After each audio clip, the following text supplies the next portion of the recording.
무슨 성육감퇴, 발기부전, 브레인포그의 치매, 심지어 자살 충동까지? 아, 이거 진짜 심각한 것 같아요. 이 정도면 인생을 포기하고 머리카락 얻는 거 아닌가요? 듣기만 해도 정말 무섭죠? 머리털 좀 얻으려다 성기능을 희생해야 된다니 충분히 이해합니다. 인터넷에 보면 약을 먹고 기억력이 떨어졌다, 갑자기 죽고 싶은 생각이 들었다, 이런 글들이 굉장히 많아요. 그럼 진짜 무서운 거, 자살 충동은요? 이거 진짜 생명과 직결된 거잖아요. 약을 먹지 않은 사람들과 통계적으로 아무래도 음주 후에 약을 먹으면 간에 부담이 갈 수 있거든요. 탈모 치료의 20%를 완성하는 건 바로 제가 이걸 못해서 머리 상태가 이 지경이 됐었죠. 저는 의사이자 15년차 탈모 복용자로서 시청자분들께 진심으로 강조드리고 싶은 게 있습니다.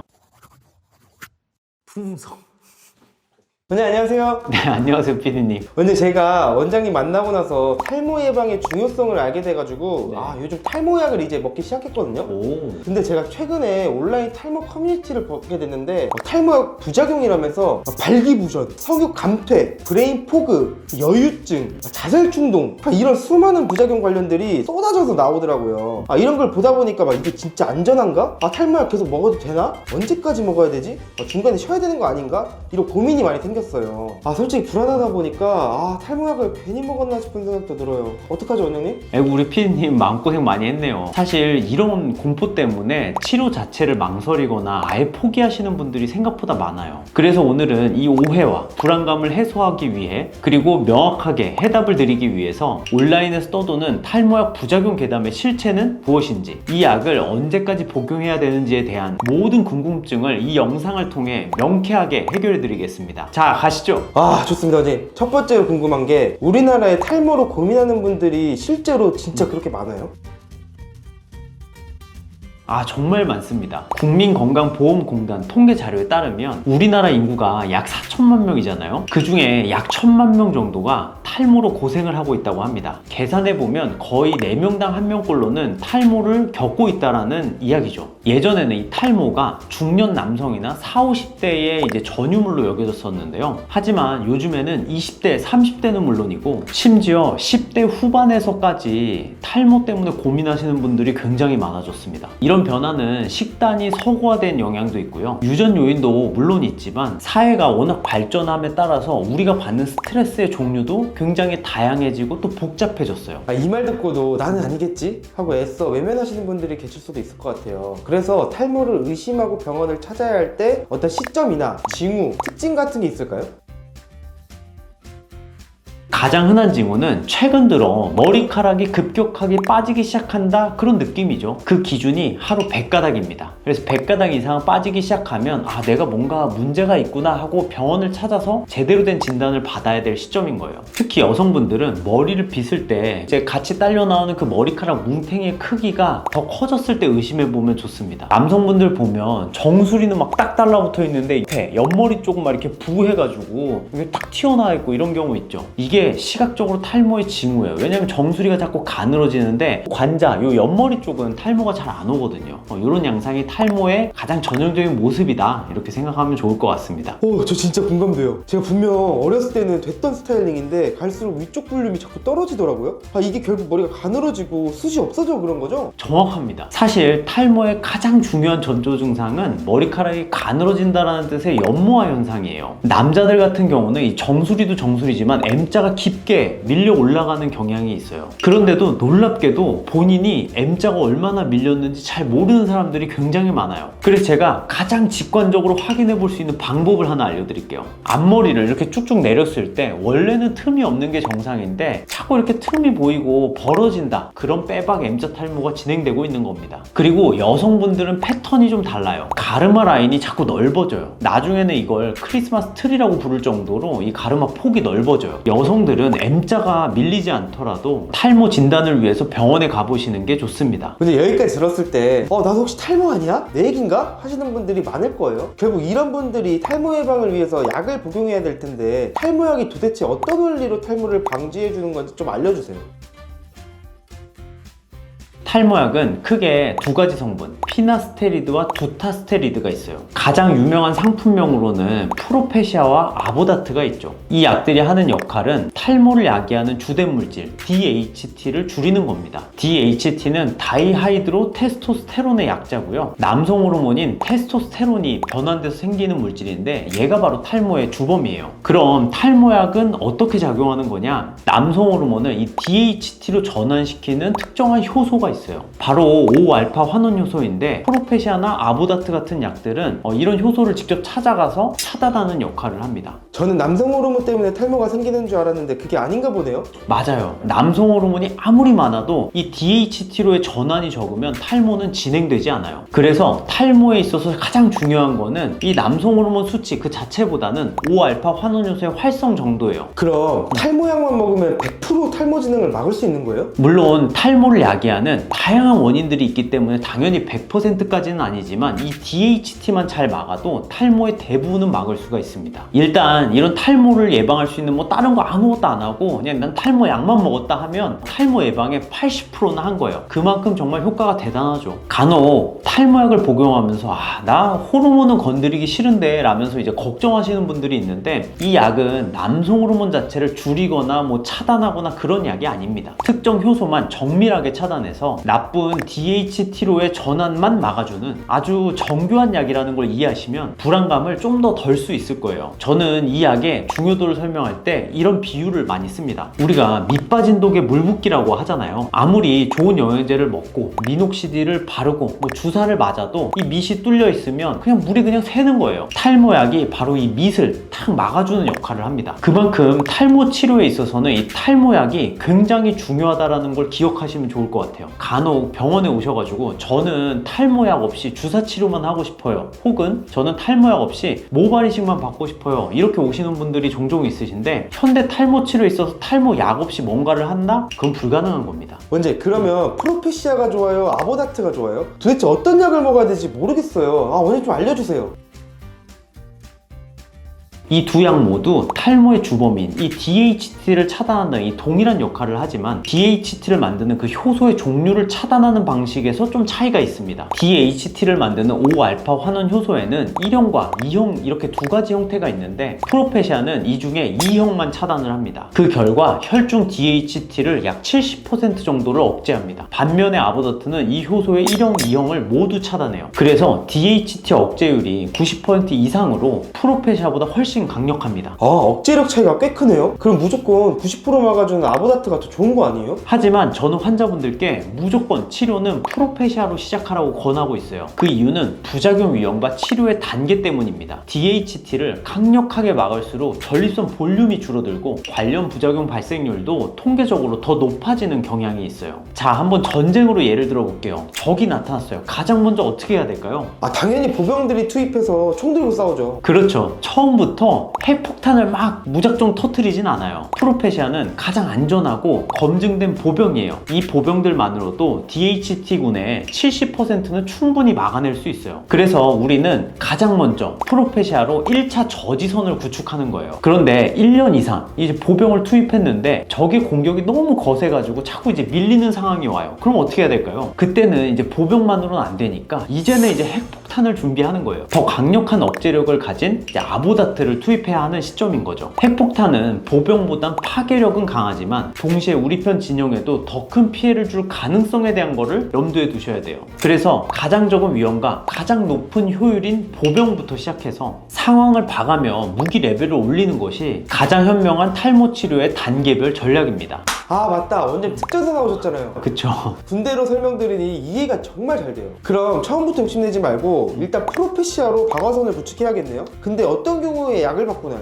약을 변경하는 가장 중요한 경우는 프로페시아를 꾸준히 복용했음에도 불구하고 탈모의 진행 속도가 잡히지 않을 때입니다. 이때는 더 강력한 DHT 억제제인 아보다트로 변경해야겠죠. 그럼 혹시 그때쯤 되면 약에 내성이 생긴 건가요? 환자분들이 가장 많이 하는 오해인데 탈모약엔 내성이 생기지 않습니다. 그 이유는 약물의 작동 방식 때문인데요. 내성이라는 건 약이 수용체에 작용할 때 그 수용체가 반응을 발생을 덜하게 하면서 그 약의 효능이 떨어지게 되는 건데, 탈모약은 효소 자체를 억제하는 거거든요. 그래서 장기 복용하시더라도 내성 걱정은 하실 필요가 전혀 없습니다. 그럼 주변에서 약효가 떨어진 것 같다라고 느끼면 왜 그런 거예요? 세월이 흐르면서 탈모를 악화시키는 다른 요인들이 추가되기 때문인 경우가 가장 흔합니다. 크게 두 가지가 있는데요. 첫 번째는 노화에 의한 탈모예요. 50대 이후부터는 DHT 때문이 아니라 모낭 자체의 노화나 혈류 감소와 같은 다른 요인으로 머리가 더 빠지기 시작하는데, 약은 DHT만 막아줄 뿐 노화는 막지 못하죠. 둘째는 이미 모발이 회복할 수 있는 최대치에 도달했기 때문이에요.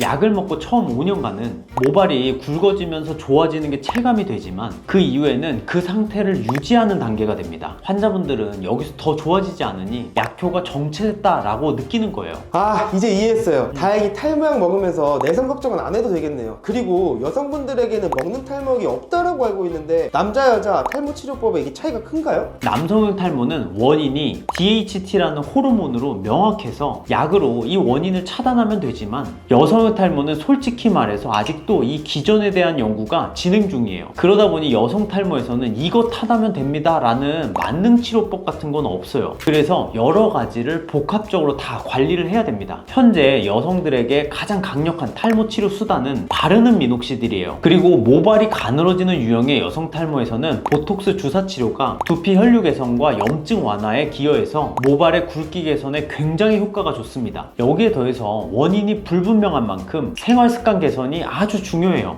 예를 들면 스트레스 관리, 충분한 수면, 식사량이 부족하지 않도록 균형 잡힌 영양을 섭취하는 건데, 이런 요소들을 복합적으로 잘 관리해주면서 의학적 치료들이 동반되면 여성들도 치료 반응이 굉장히 좋고요, 드라마틱하게 좋아지는 경우가 굉장히 많습니다. 결국 여성은 개인 맞춤형 관리가 핵심이에요. 여성형 탈모도 충분히 좋아질 수 있네요. 아, 제 와이프가 요즘 탈모로 굉장히 걱정이 많은데 그때 원장님 한번 봐주세요. 그럼요, 걱정 마세요. 원장님, 사실 저는 좀 더 일찍 탈모약을 먹었으면 아마 지금 맴자가 밀려있진 않았을 것 같아요. 제가 어릴 때 부모님께 거울 보면서 엄마 나 이 정도면 탈모야? 하고 물어보면 매번 약 먹을 정도는 아니다 하고 선을 딱 그으시더라고요. 아빠를 보면 탈모가 심하니까 언젠가 탈모약은 먹긴 해야겠구나 이렇게 생각을 했는데, 자꾸 아니라고 하셔가지고. 그래서 궁금한 게, 이 탈모약은 먹어야 하는 시기가 있을까요? 언제부터 먹어야 되는 걸까요? 제가 탈모인들한테 꼭 강조하는 말이 하나 있어요. 탈모 진단을 가장 늦추는 가장 흔한 요인, 바로 우리의 어머니들입니다. 혹시 이 영상을 보고 계신 어머니들이 계시다면 꼭 기억하세요. 아드님의 결혼 성공을 위해서는 빠른 탈모약 복용이 외모를 지키는 가장 쉬운 길입니다. 대학 입시에 조기 교육이 있다면 결혼에는 조기 탈모약이 승자예요. 원장님! 진담이고요. 농담이라고 할 줄 알았죠? 어쨌든 핵심을 말씀드리자면 가능한 빨리 드시는 게 좋아요. 탈모는 머리가 빠지는 것보다 가늘어지는 과정이 먼저 일어납니다. 이 가늘어지는 과정에서 모낭이 자꾸 약해지거든요. 그런데 이 모낭이 일정 수준 이상으로 약해지면 아무리 약을 먹어도 이 약 자체에 반응을 잘 안 하게 돼요. 의학적으로는 뒷머리 모발 굵기의 50% 이상 얇아졌을 때는 탈모약의 반응성이 급격히 떨어진다라고 알려져 있습니다. 그래서 탈모약은 치료약이라기보다는 예방약이라고 생각하는 게 더 좋습니다. 그러니까 내가 탈모의 조짐을 느낀다면 일단 드셔야 되는 겁니다. 왜냐면 탈모가 이미 진행되어 모낭이 밀려 없어지고 나면 그때는 약으로 해결 자체가 안 돼요. 결국 모발 이식을 해야 되는 상황이 오거든요. 이거 비용이 진짜 만만치 않습니다. 사실 제가 이제 유튜브를 하고 모발 이식하는 환자분들이 늘어나면 좋고 절대 아니에요. 그냥 제가 이 유튜브를 촬영하는 이유는 더 많은 사람들이 조기에 뭔가 내가 탈모의 전조 증상을 느끼고 빠르게 탈모약을 먹는 거, 사실 저는 그게 더 좋습니다. 저도 조금만 일찍 먹었으면 너무 후회돼요. 그럼 탈모약을 어떻게 받을 수 있어요? 언제 그냥 약국에서 사면 되는 건가요? 이전에 말씀드렸던 전조 증상을 느끼셨다면 탈모 전문 병원에 찾아가 정확한 진단을 받고 나에게 맞는 약을 드셔야 됩니다. 그런데 환자분들이 공통적으로 겪는 문제가 있어요. 병원에 갔는데 의사 선생님이 눈으로 쓱 보고 이 정도면 괜찮다, 약 안 먹어도 돼요, 그냥 가시면 됩니다, 이렇게 말씀하시는 경우가 굉장히 많습니다. 하지만 문제는 겉에서 봤을 때는 멀쩡한데 머리를 들쳐봐야만 티가 나는 초기 탈모입니다. 이런 분들이 약 안 먹어도 된다라는 진단을 받고 그냥 빈손으로 집에 돌아오시는 경우가 있는데, 결국에는 탈모가 또 진행돼가지고 악화돼서 다시 병원에 오시게 돼요. 그래서 제대로 된 탈모 진단은 확대경을 통해서 모낭의 퀄리티와 모발의 균일성을 평가해야 돼요. 저를 한번 봐보세요. 제가 겉에서 봤을 때 탈모가 있는 것 같나요? 아니잖아요. 건강한 두피는 두피 자체가 우유처럼 뽀얗고요, 모발의 굵기 굵기가 균일해야 됩니다. 그런데 퀄리티가 들쑥날쑥해서 어떤 모발은 굵고 어떤 모발은 얇다? 이건 이미 탈모가 시작됐다라는 강력한 징후입니다. 그러니 가급적이면 확대경을 통해서 모낭의 퀄리티를 제대로 평가해 줄 수 있는 병원에서 정확한 진단을 받고 약을 시작하셨으면 좋겠습니다. 원장님 말씀 듣고 보니 정확히 진단받고 빨리 탈모약을 먹는 게 정말 필요할 것 같아요. 하지만 제가 남자인데 성기능을 잃는다면 저는 머리를 포기해야 될 것 같습니다. 커뮤니티 보면서 저 진짜 무서웠어요. 무슨 성육감퇴, 발기부전, 브레인포그의 치매, 심지어 자살중독까지? 아, 이거 진짜 심각한 것 같아요. 이 정도면 인생을 포기하고 머리카락 얻는 거 아닌가요? 듣기만 해도 정말 무섭죠? 머리털 좀 얻으려다 성기능을 희생해야 된다니 충분히 이해합니다. 하지만 인터넷은 공포를 파는 곳이에요. 제가 의학적인 근거로 이 공포 깨부셔 드리겠습니다. 자, 가장 중요한 수치부터 말씀드릴게요. 대규모 임상 연구 결과 탈모약인 피나스테리드의 성기능 관련 부작용 발생률은 1~2% 내외입니다. 사실 지금 99%의 확실한 효과를 놓고 생길지 안 생길지도 모르는 1~2%의 부작용 우려 때문에 내 머리카락을 잃고 있는 참담한 상황인 거를 이해하셔야 돼요. 진짜 놀라운 이야기를 해드릴게요. 실험을 했는데 두 그룹으로 나눴어요. 한 그룹은 탈모약을 주면서 이거 탈모약이에요 이렇게 말했고, 다른 한 그룹에서는 비타민을 주면서 이거 탈모약이에요 라고 말했어요. 그래서 그 결과는 어땠을까요? 비타민을 주면서 탈모약이라고 속였던 그 그룹에서 보고된 성기능 장애 발생률이 탈모약 복용군과 크게 차이가 없었습니다. 자, 이 자료를 보시면 더 명확히 이해가 가실 거예요. 와, 이거 말도 안 돼요. 어떻게 이럴 수가 있죠? 결국 심리적인 요인이 작용했다는 거죠. 이와 관련된 아주 유명한 개념이 노시보 효과예요. 플라시보는 비타민을 먹고도 이게 치료약이라고 믿으면 병이 나을 수 있는 그런 심리 효과인데, 노시보는 그 반대입니다. 의학적으로 부작용이 없을 확률이 높은데도 나는 이 약을 먹었으니까 부작용이 생길 거야 라고 확신하는 순간 내가 그 증상을 만들어 버리는 겁니다. 즉 커뮤니티의 공포가 우리 뇌에 주입된 거죠. 그런데 커뮤니티에 브레인포그, 심지어 자살중독까지 호소하는 글들이 많더라고요. 이거 정말 심각한 문제 아니에요? 맞습니다. 인터넷에 보면 약을 먹고 기억력이 떨어졌다, 갑자기 죽고 싶은 생각이 들었다, 이런 글들이 굉장히 많아요. 하지만 PD님, 저희가 카도라 통신에 의존해서 치료를 포기할 순 없잖아요. 제가 오늘 이 논문 하나로 그 공포를 의학적으로 그리고 통계적으로 종결지어 드릴게요. 자, 이 논문이 왜 중요하냐? 2022년에 발표된 최신 연구이고 무엇보다 규모가 압도적이에요. 규모가 얼마나 되는데요? 스웨덴의 국가 등록 데이터를 이용해서 무려 233만 명의 남성을 대상으로 조사를 했습니다. 사실상 한 국가의 남성 인구 전체를 들여다봤다고 해도 과언이 아닌 아주 강력한 신뢰도를 가진 연구예요. 그래서 결과가 어떻게 나왔어요? 먼저 많은 분들이 걱정하시는 브레인 포그, 사실 이건 의학적 용어는 아니에요. 치매나 인지기능 저하로 이해하시면 좋을 것 같습니다. 연구진은 탈모약 복용과 치매 발병의 연관성이 복용 기간이 4년 이상 지속되었을 때 어떻게 되는지를 확인했습니다. 그 결과 장기간 피나스테리드를 복용한 그룹에서 치매 위험도는 통계적으로 유의미한 연관성이 없는 것으로 나타났어요. 결론적으로 탈모약이 우리 뇌를 영구적으로 망가뜨리거나 브레인 포그를 유발한다는 그런 공포는 의학적 근거가 전혀 없는 겁니다. 그럼 진짜 무서운 거, 자살중독은요? 이거 진짜 생명과 직결된 거잖아요. 아, 우리 피디님 진짜 걱정은 끝이 없네요. 이 역시 해당 논문에서 탈모약 복용은 자살 위험과 연관성이 없다, 땅땅 하고 판결이 났어요. 223만 명을 14년간 본 거예요. 이제 여기에 반박하시는 분들은 없겠죠? 와, 진짜 다행이네요. 사실 14년 동안 관찰한 데이터가 있으면 믿을 수밖에 없네요. 아, 그리고 원장님, 이게 기분 탓인지 모르겠는데 또 뭐요? 진짜 끝이 없네 이 사람. 아니, 셔츠핏이 예전 같지가 않아요. 아, 여기가 뭐랄까,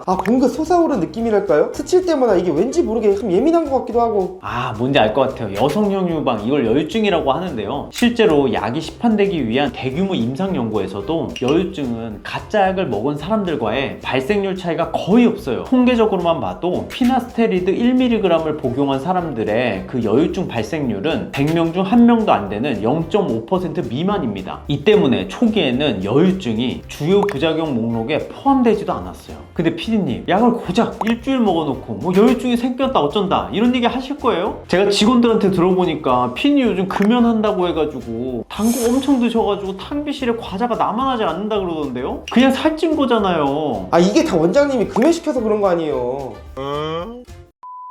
원장님, 이제 제가 탈모약에 대해서 불안을 떨쳐낼 수 있을 것 같아요. 사실 원장님도 15년째 탈모약을 드시다 보니까 저도 믿고 먹을게요. 근데 이거 또 죽을 때까지 먹어야 되나요? 왠지 그러면 또 먹기 싫어져요. 끝이 없는 거니까. 제가 이 말을 환자분들께 정말 많이 듣습니다. 탈모 진행을 막고 이 건강한 모발을 유지하고 싶다면 평생 탈모약을 드시는 게 원칙이에요. 먹는 동안에만 그 과정이 끊어지는 거군요. 그럼 계속 먹어야 되는 게 맞네요? 그렇죠. 물론 나이가 들면 막 남성 호르몬이 왕성해지진 않겠지만 약을 끊는 순간 자기 유전자에 각인된 그 탈모 진행 속도대로 다시 탈모가 진행될 수 있어요. 하지만 탈모 치료는 평생 똑같이 가는 게 아니에요. 우리 몸은 60대 이후부터 남성 호르몬 수치가 점차 이렇게 내려가기 때문에 DHT의 공격력도 조금씩 약해지는 그런 시기가 옵니다. 탈모 치료가 잘 돼서 충분한 모발 굵기가 확보된 상태에서는 환자분의 모발 상태를 면밀히 평가해서 약 복용을 중단할 수도 있어요. 물론 탈모약을 복용할 때만큼은 아니겠지만 그래도 조율은 가능한 거죠. 하지만 또 하나 중요한 게 60대가 넘어가면 노화에 의한 탈모가 정말 중요해집니다. 미녹시딜은 혈류 개선과 모낭 성장을 직접적으로 돕기 때문에 DHT의 영향력이 줄어들게 되면 모발에 힘을 길러주는 이 미녹시딜의 역할이 더 중요해진다라고 이해하시면 좋을 것 같습니다. 어쨌든 탈모 치료는 내가 머리에 욕심이 있는 한 계속 해야 되는 게 핵심입니다. 원장님도 탈모약 복용하신 지가 15년째 되셨잖아요. 그렇게 오랫동안 드셔도 정말 몸에 아무 문제 없어요? 네, 정말 아무 문제 없습니다. 심지어 저는 주기적으로 건강검진을 받고 있는데 아무 문제 없어요. 사실 탈모 환자분들이 가장 오해하고 또 걱정하시는 부분이 바로 이 장기 복용의 안정성 때문인데, 우선 가장 확실한 근거는 이 먹는 탈모약의 용량입니다. 남자들은 나이가 들면 노화 증상 중 하나로 전립선 비대증이 생겨요. 전립선이 점차 이렇게 커지면서 소변 보기가 되게 어려워지는 증상이에요. 이 전립선 비대증 때문에 비뇨기과에 가서 진단을 받고 치료제를 받으면요, 바로 이 탈모약과 동일한 완전히 똑같은 성분의 치료제를 처방을 받게 돼요. 근데 이 치료제의 용량이 탈모약의 무려 5배입니다. 그러니까 여러분이 드시는 이 탈모약은 나중에 60대 이후에 질병 치료를 위해 복용하게 될 약의 5분의 1에 불과하다는 거예요. 와, 엄청 적은 용량이네요. 그래서 저는 사실 탈모약을 먹으면서 이건 영양제 아닐까라는 생각을 할 때도 많이 있어요. 그만큼 인체에 미치는 부담이 극히 적다는 확실한 근거가 됩니다. 또 다른 건 오래 먹다 보면 간에 무리가 가지 않을까? 이런 걱정이 있어요. 하지만 이 약은 이미 수십 년간 사용되면 그 안정성이 입증이 되어 있습니다. 특히 B형간염, C형간염 등 간 질환을 가진 환자들에게도 복용시켰을 때 안전하다는 것이 의학 문헌으로 명확하게 입증이 되어 있어요. 무려 미국 NIH에서도 간독성에 대해서는 위험성이 거의 없다고 평가되고 있습니다. 와, 간염 환자한테도 안전하다니 정말 마음이 놓이네요. 원장님, 근데 저 이제 결혼해가지고 곧 자녀 계획도 준비해야 되는데 임신 준비할 때 탈모약 어떻게 해야 돼요? 혹시 아기한테 영향이 갈까봐 진짜 너무 걱정돼요. 아주 중요한 질문입니다. 이건 부부의 임신 준비 스타일에 따라 좀 다를 것 같아요. 만약 임신 준비 날짜를 딱 정해두고 우리 이번 달부터 시작이야 이런 부부라면 임신 준비 한 달 전부터는 탈모약을 끊으라고 말씀드리고 있어요. 한 달이면 약물의 영향 없이 깨끗한 상태로 임신을 준비할 수 있기 때문에 혹시 모를 불안 요소를 완전히 차단할 수 있습니다. 하지만 계획되지 않은 임신을 준비하는 부부들이 훨씬 많습니다. 사실 제가 바로 이 경우예요. 이런 경우에는 굳이 탈모약 복용을 중단하실 필요가 없습니다. 남성 복용자의 탈모약 성분이 태아에게 문제를 일으킨다라는 의학적인 근거는 현재까지 없습니다. 그러면 먹다가 깜빡하고 임신되어도 아기한테는 문제 없다라는 말씀이시군요. 그렇죠. 제 와이프가 최근에 딸을 출산했어요. 아들에 이어 딸까지 저는 두 아이 모두 이 탈모약을 복용한 채로 임신을 하고 또 출산을 했습니다. 저희는 날 잡고 준비한 임신이 아니어서 첫째 아들 태명이 깜짝이, 둘째 딸 태명이 럭키예요. 원장님 경험담을 들으니까 정말 안심이 되네요.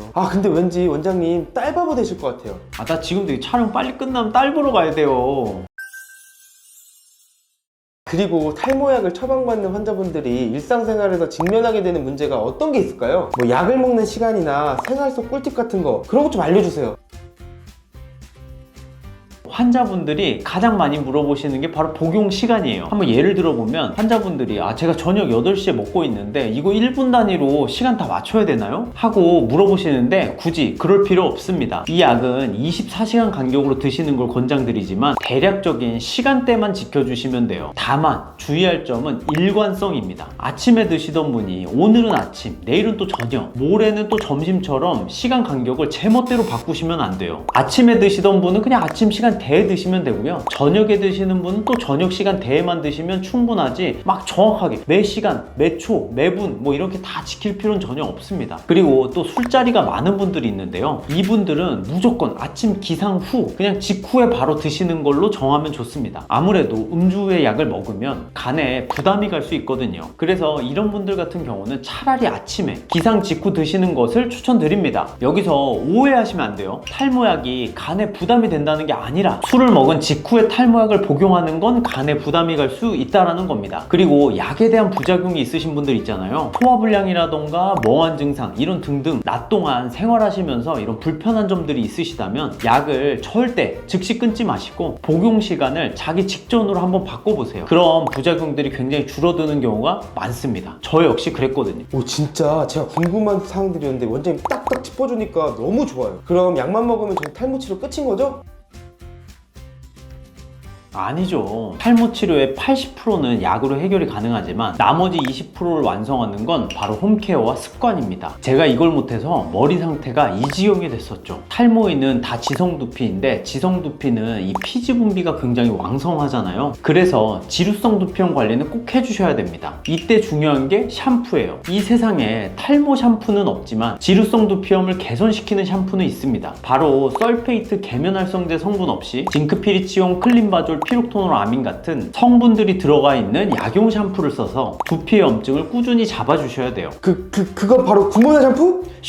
탈모에 굿모나 샴푸. 또 하나 주기적인 두피 스케일링이 필요합니다. 저는 최소한 분기에 한 번, 1년에 4번 이상은 하시는 거를 권장드려요. 병원에서 받는 것이 가장 확실한데 무려 1시간 20분 동안 두피의 천연 보습 인자는 보존하면서 염증을 관리할 수 있어요. 만약 여건이 안 되신다면 제가 최근에 업로드한 올리브영 탈모템 영상에서 두피 스케일러 제품을 소개드렸거든요. 이걸 이용해서 집에서 홈케어 하시면 됩니다. 마지막으로 머리를 잘 말리지 않는 그런 남성분들 진짜 많거든요. 빨래를 하고 제대로 말리지 않으면 냄새나고 곰팡이 피고 그러잖아요. 두피도 마찬가지예요. 이런 습관들이 우리 두피 환경에 사는 말라세지아라는 곰팡이 증식을 유발하고 두피를 뒤집어지게 만들 수 있습니다. 그래서 머리를 감고 난 뒤에는 꼼꼼히 드라이기를 이용해서 충분히 말려주세요. 두피 환경이 망가지면 탈모약의 효과도 떨어지니까 이 점 꼭 기억하세요. 봐봐요, 제가 산 증인이에요. 원장님, 사실 저는 탈모약 먹으면서 커뮤니티에 너무 부작용으로 공포심을 유발하니까 걱정도 많고 고민도 많고 했었거든요. 근데 오늘 그게 다 해소가 됐어요. 이제 마음 편히 탈모약을 복용할 수 있을 것 같습니다.